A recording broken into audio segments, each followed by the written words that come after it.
State space analysis का जो last part है वो है कंट्रोलेबिलिटी एंड ऑब्जर्वेबिलिटी। छोटा सा टॉपिक है, 2 फार्मूलाज हैं और उस पर न्यूमेरिकल है। देखिए, कंट्रोलेबिलिटी एंड ऑब्जर्वेबिलिटी, ठीक है ना, मतलब कि किस तरह के कंट्रोल सिस्टम को हम कंट्रोलेबल कह सकते हैं कि उसको कंट्रोल किया जा सकता है, और किस तरह के कंट्रोल सिस्टम को हम ऑब्जर्वेबल कह सकते हैं। अब ये क्या होता है, कंट्रोलेबल क्या होता है, ऑब्जर्वेबल क्या होता है। तो 2 साइंटिस्ट थे, एक थे कैलमैन और एक थे गिलबर्ट, है ना। इन दोनों ने मिलकर के पहले कैलमैन ने किया, फिर गिलबर्ट ने किया, ऑब्जर्वेबिलिटी और कंट्रोलेबिलिटी को मैथमेटिकल फॉर्म देने का काम। पहले तो ये समझिए कि कंट्रोलेबिलिटी पर देख लेते हैं कि कंट्रोलेबिलिटी का मतलब क्या होता है। देखिए, कंट्रोलेबिलिटी का मतलब है कि अगर किसी भी सिस्टम का किसी टाइम पे कुछ इनिशियल कंडीशन है ना, और इनपुट अप्लाई करके उस सिस्टम को उस इनिशियल कंडीशन से ले जा करके किसी और कंडीशन में हम चेंज कर सकते हैं। इनिशियल कंडीशन को किसी और कंडीशन में या किसी और स्थिति में चेंज कर सकते हैं, तो इसका मतलब वो सिस्टम कंट्रोलेबल है। फॉर एग्जांपल, जो हमने मास का एग्जांपल लिया था जो फोर्स से था, तो सपोज कि कहीं से आ रहा था वो, अब इस टाइम पर जब हम देख रहे हैं T0 पर उसने 5 किलोमीटर ऑलरेडी कवर कर लिया है T0 टाइम पर, तो उसका इनिशियल कंडीशन कितना है, 5 किलोमीटर। अब अगर फिर इस पे फोर्स लगाएं तो फिर ये आगे बढ़ेगा, तो फिर ये 5 किलोमीटर से 6 किलोमीटर होगा, 7 किलोमीटर होगा, 8 किलोमीटर होगा। यानी कि इनिशियल कंडीशन को जो अभी है उसको चेंज किया जा सकता है, मतलब उसको कन्वर्ट किया जा सकता है, ट्रांसफॉर्म किया जा सकता है by the application of force. Force को मतलब इनपुट को अप्लाई करके चेंज किया जा सकता है। तो जिस भी सिस्टम में ऐसा हो सकता है कि इनिशियल कंडीशन को चेंज करके और उसको इंक्रीज किया जा सकता है, ट्रांसफॉर्म किया जा सकता है, वैसे सिस्टम को कहें कंट्रोलेबल। एक और हम आपको इसका एग्जांपल देते हैं। सपोज एक कैपेसिटर है ना, और कुछ भी है ना, इसका कैपेसिटेंस सपोज x फैराड है, और इस पे चार्जेस पहले से, मतलब पहले से इसको चार्ज करके रखा गया है, पहले से इस पे charges suppose y coulomb charges है ना, पहले से किसी सोर्स से इसको चार्ज किया गया। सपोज कि इसको पहले हमने है ना 2 वोल्ट के सोर्स से चार्ज किया, तो इस पे कुछ चार्जेस आ गए है ना, और कुछ इसका कुछ ही हो गया। सपोज कि इसका फैराड जो है वो 25 फैराड है, ठीक है। तो इस पे कितना चार्ज आएगा, Q equal to C into V, 50 coulomb. तो इसमें 50 कूलम का चार्ज पहले से, ठीक है। और उसके बाद हम इसको एक दूसरे सर्किट में लगाना चाह रहे हैं, मतलब कि इस कैपेसिटर का कुछ इनिशियल कंडीशन है ना, हम इसको चार्ज कर लिए, उसके बाद फिर ये कैपेसिटर हमारे पास है। तो इस कैपेसिटर का इनिशियल कंडीशन क्या है कि इसके पास 50 कूलम का चार्ज है, इसके पास 2 वोल्ट का वोल्टेज है, 50 कूलम का चार्ज है, ये इसका इनिशियल कंडीशन है। अब उसके बाद इस कैपेसिटर को सपोज कि इस सर्किट में इन दोनों टर्मिनल्स के बीच में लगाया जाए। सपोज ये स्विच है, ठीक है। यही कैपेसिटर जो पहले से 50 कूलम चार्ज से चार्ज है, इसको हम लोग इस सर्किट में लगाते हैं। इसका इनिशियल कंडीशन है कुछ 50 कूलम। अब जब आप इसको इस सर्किट में लगाएंगे, यहाँ पर सपोज 6 वोल्ट का बैटरी है ना, आप इसको अगर इस सर्किट में लगाएंगे और अगर स्विच ऑफ है तब तो इससे कोई करंट नहीं जा रहा है, लेकिन जैसे हम स्विच ऑन करेंगे तो एक करंट जाएगा, इधर से भी जाएगा, इधर से भी जाएगा, एक करंट जाएगा जो कि इसको और चार्ज करेगा, है ना, जो कि इसको चार्ज करके इसके इक्विवेलेंट लाएगा। और चार्ज होगा नहीं, इतना चार्ज होगा ताकि ओपन सर्किट जब तक ना हो जाए तब तक चार्ज होगा। कितना इस पे वोल्टेज होगा, इसके ड्रॉप के बाद जो मिलेगा वो वोल्टेज होगा, वो हम लोग जानते हैं। लेकिन इतना आप समझ रहे हैं कि पहले से इसमें कुछ इनिशियल कंडीशन था, अब जब 6 वोल्ट का लगेगा तो ये इस पे चार्जेस अब और एक्यूमुलेट होंगे। सपोज कि बढ़ करके इस पे चार्ज हो गया 100 कूलम, यानी कि पहले का जो इनिशियल कंडीशन था उससे अब कुछ चेंज हुआ है। चेंज हो गया ना, पहले था xt0 और उसके बाद जब इस पे फोर्स लगा तो ये कन्वर्ट हो गया xt में, या कुछ चेंज हो गया। तो इसका मतलब कि ये जो सिस्टम है, ये जो सर्किट आप देख रहे हैं, ये कंट्रोलेबल है ना, इसको कंट्रोलेबल कर सकते हैं क्योंकि पहले से कुछ इनिशियल कंडीशन था और हम इसको इनपुट दे करके चेंज कर सकते हैं, तो ये कंट्रोलेबल है, ठीक है। लेकिन अगर मान लीजिए यही कैपेसिटर है और इसको हम लोग एक ऐसे सर्किट में कनेक्ट करते हैं, 6 वोल्ट,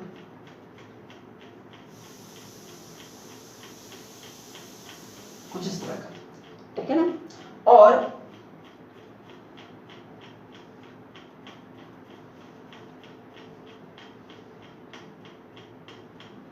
ये कुछ इस तरह का, ठीक है, इस तरह का ये। तो इसमें क्या है कि जैसे हम यहाँ का, अगर हमारा स्विच है इस तरह से, अगर हम स्विच को क्लोज करेंगे तो क्या होगा कि इनपुट अप्लाई तो करेंगे, है ना, लेकिन ये चार्ज नहीं होगा। ये चार्ज होगा क्या? नहीं होगा, ये अपने आप को भी डिस्चार्ज करने लगेगा, ठीक है ना, और ये सोर्स भी डिस्चार्ज करेगा। तो इसके इनिशियल कंडीशन को हम लोग, जो पहले से था 50 कूलम, उसको हम और इंप्रूव नहीं कर पाए, उसको ट्रांसफॉर्म नहीं कर पाए, है कि नहीं, उसको हम ट्रांसफॉर्म नहीं कर पाए, ये खुद से डिस्चार्ज होने लगा, ठीक है, नॉन कंट्रोलेबल, ठीक है। और अगर, या इसका दूसरा भी एग्जांपल हो सकता है, अगर आपको ये नहीं समझ में आ रहा, कि सपोज एक और यहाँ पे सर्किट वही है, जो ये था ये वही है, लेकिन यहाँ पे वोल्टेज 2 वोल्ट है, ठीक है, तो भी क्या ये चार्ज होगा? ऑलरेडी यहाँ पे 2 वोल्ट है, ये ऑलरेडी 2 वोल्ट से चार्ज है, फिर भी नहीं चार्ज होगा। तो ऐसा सिस्टम जिसमें कि हम लोग इनिशियल कंडीशन को चेंज नहीं कर सकते, ट्रांसफॉर्म नहीं कर सकते हैं, है ना, आगे और फर्दर नहीं बढ़ा सकते हैं, वो सब नॉन कंट्रोलेबल है। और जिसमें कि इनिशियल कंडीशन को चेंज कर सकते हैं, उसको ट्रांसफॉर्म कर सकते हैं, वो आपका कंट्रोलेबल सिस्टम कहलाएगा, ठीक है। अब हमारे पास सिस्टम को रिप्रेजेंट करने का 2 तरीका है, एक है ट्रांसफर फंक्शन और एक है स्टेट स्पेस एनालिसिस। तो स्टेट स्पेस एनालिसिस जो है, ये तो मैंने आपको सर्किट के फॉर्म में समझाया, लेकिन इसी सर्किट का जब ट्रांसफर फंक्शन बनाएंगे, हम लोग पढ़ चुके हैं कैसे सर्किट का ट्रांसफर फंक्शन निकालते हैं। जब इसका ट्रांसफर फंक्शन निकालेंगे तो वो CS/RS के टर्म में आएगा। जब इसका हम लोग स्टेट स्पेस एनालिसिस करेंगे तो वो स्टेट इक्वेशन और आउटपुट इक्वेशन के टर्म्स में आएगा, है ना। तो हमारे पास तो सिस्टम का इक्वेशन है और हमको ये पता करना है कि ये सिस्टम कंट्रोलेबल है कि नहीं है। तो स्टेट इक्वेशन से, आउटपुट इक्वेशन से, हम स्टेट इक्वेशन और आउटपुट इक्वेशन तो सिस्टम के बारे में बताते हैं कि ये सिस्टम ऐसा है, लेकिन ये सिस्टम कंट्रोलेबल है कि नहीं, वो उन इक्वेशन से कैसे पता चलेगा। तो इस पर काम किया गिलबर्ट और कार्मेल ने, और उन्होंने एक रिजल्ट दिया। वो रिजल्ट आपके लिए इंपॉर्टेंट है। रिजल्ट उन्होंने ये दिया कि अगर किसी सिस्टम का स्टेट इक्वेशन अगर ये है x x dot actually equal to ax plus bu, अगर ये है, ठीक है ना, आउटपुट इक्वेशन अगर ये है y equal to cx plus du, जहां हम जानते हैं सब टाइम डोमेन में है, तो एक मैट्रिक्स बनाइए पहले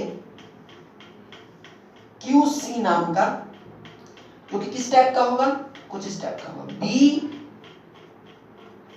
उसके बाद A इंटू B, ये मैट्रिक्स है, ये पूरा मैट्रिक्स है, ठीक है ना। यहाँ पर B की वैल्यू लगाएगी, B मैट्रिक्स की, यहाँ पर A इंटू B मैट्रिक्स की वैल्यू लगाएगी। वैल्यू मतलब डिटरमिनेंट नहीं, पूरा का पूरा मैट्रिक्स करेंगे हम लोग अभी न्यूमेरिकल इसमें। B,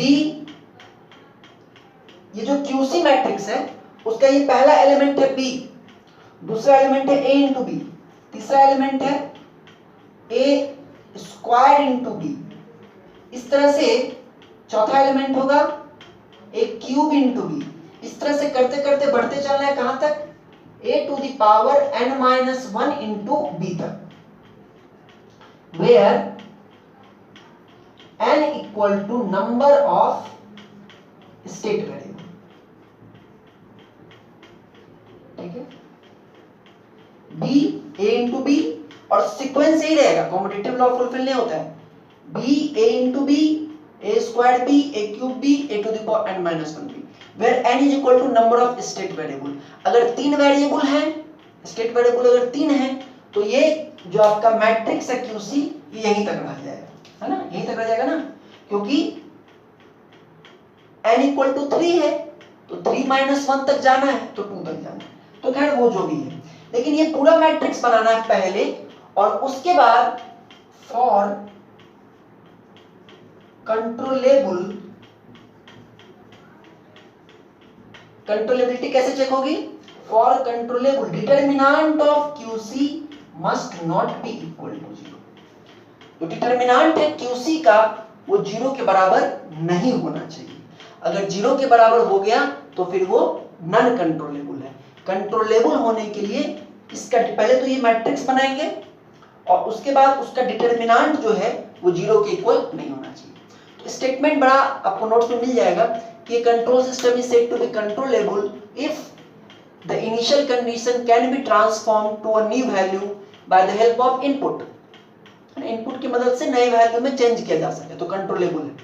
लेकिन मैथमेटिकल जो फॉर्म है वो ये है कि आप स्टेट इक्वेशंस a और b लीजिए, यहाँ पर b रखिए, फिर a इंटू बी, फिर a स्क्वायर इंटू बी, ऐसे करते करते a to the power n minus 1 into b तक पहुंचिए, जहाँ n क्या है? Number of state variable.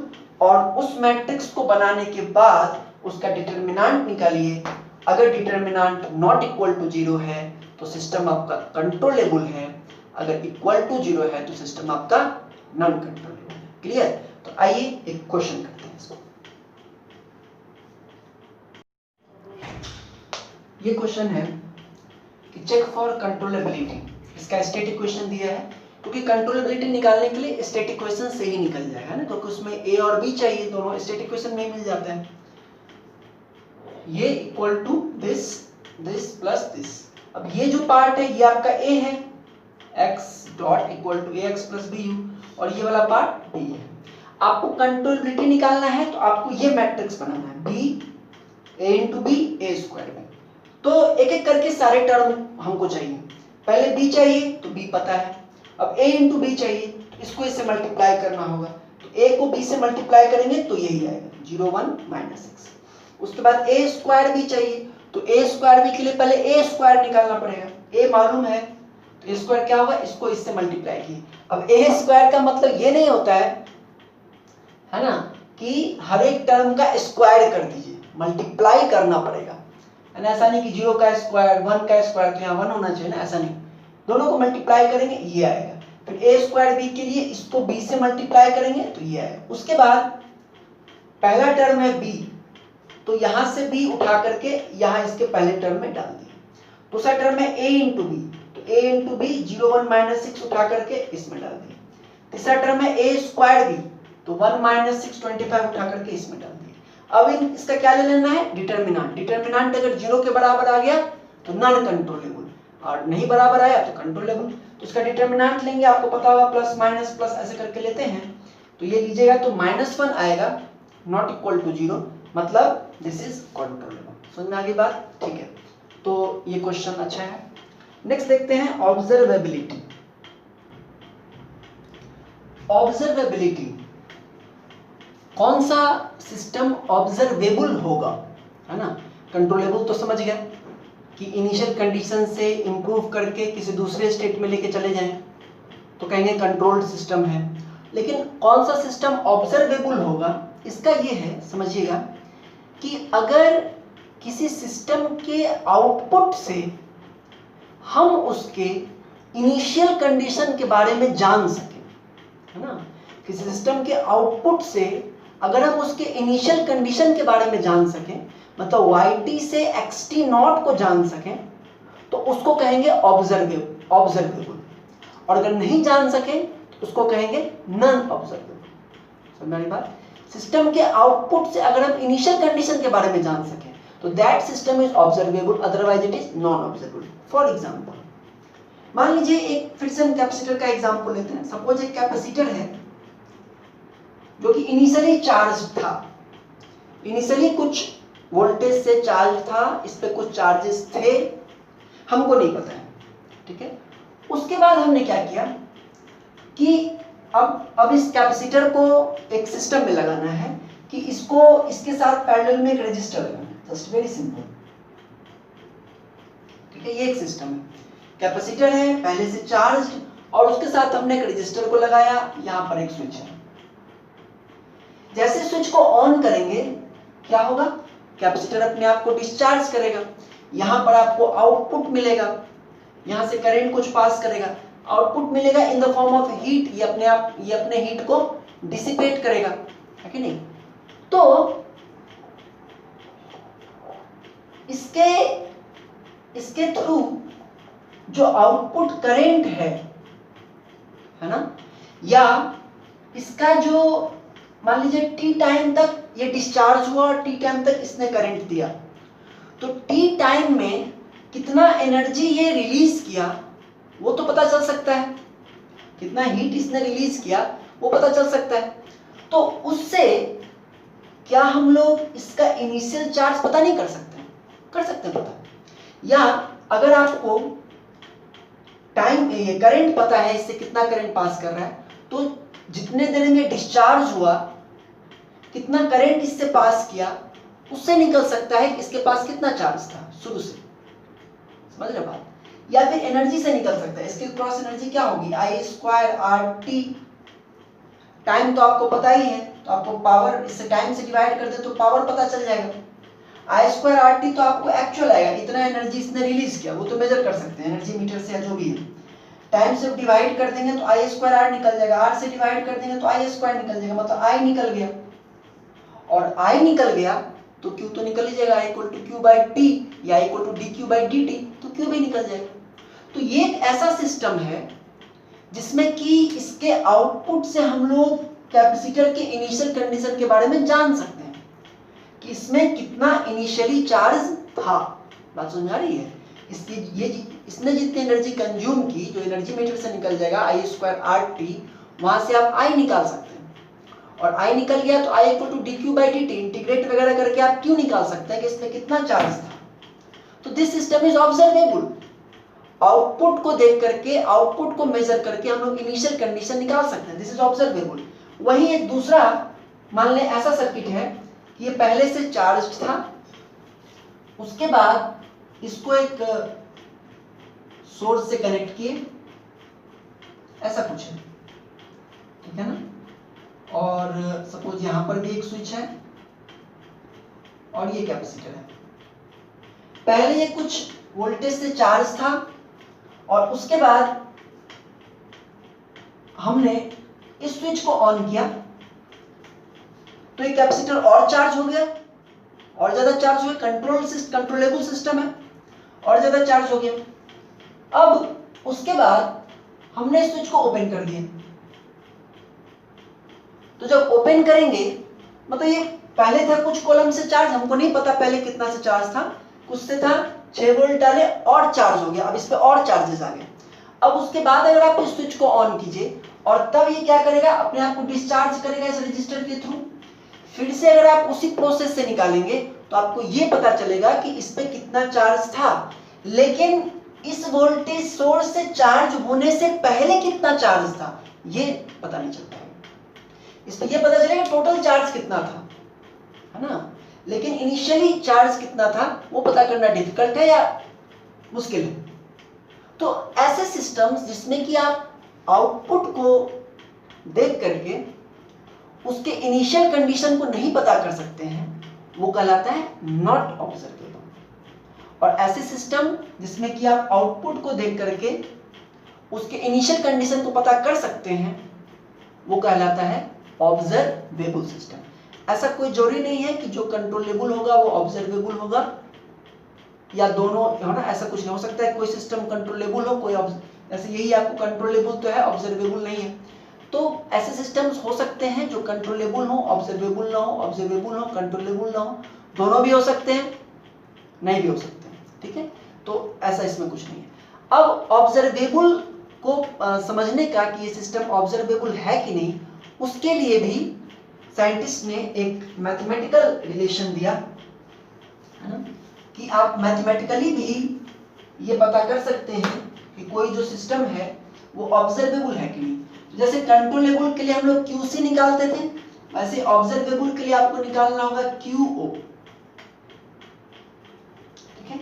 और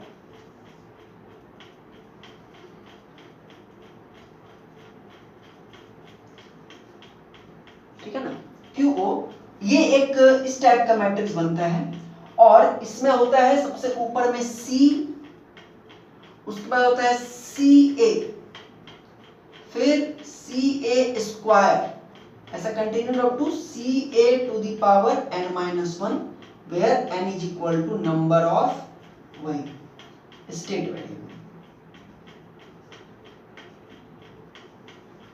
ठीक है। और इसका भी वही कंडीशन है, if determinant of QA is not equal to 0, system is observable,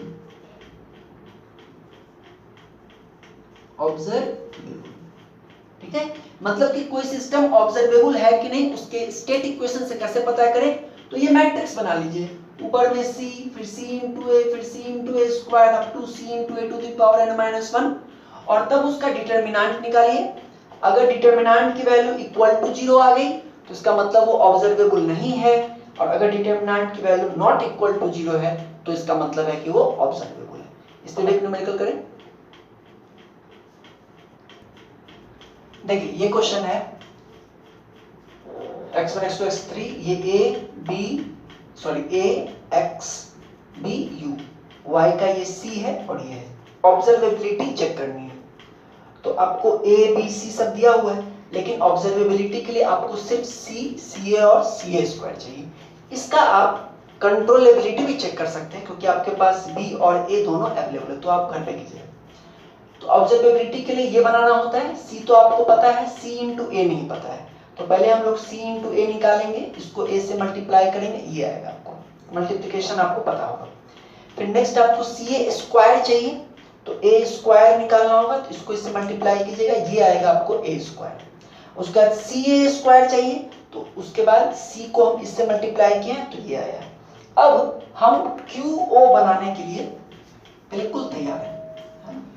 अब इसका हम लोग Q नॉट निकालते हैं, तो Q नॉट इक्वल टू हो जाएगा, सबसे पहले होगा C, तो C कितना है 341, C into A वो कितना है 611, और last C into A square वो कितना है 64 -2। अब इसका डिटर्मिनेंट निकालना होगा, तो आप लोगों को पता होगा प्लस माइनस प्लस करते हैं।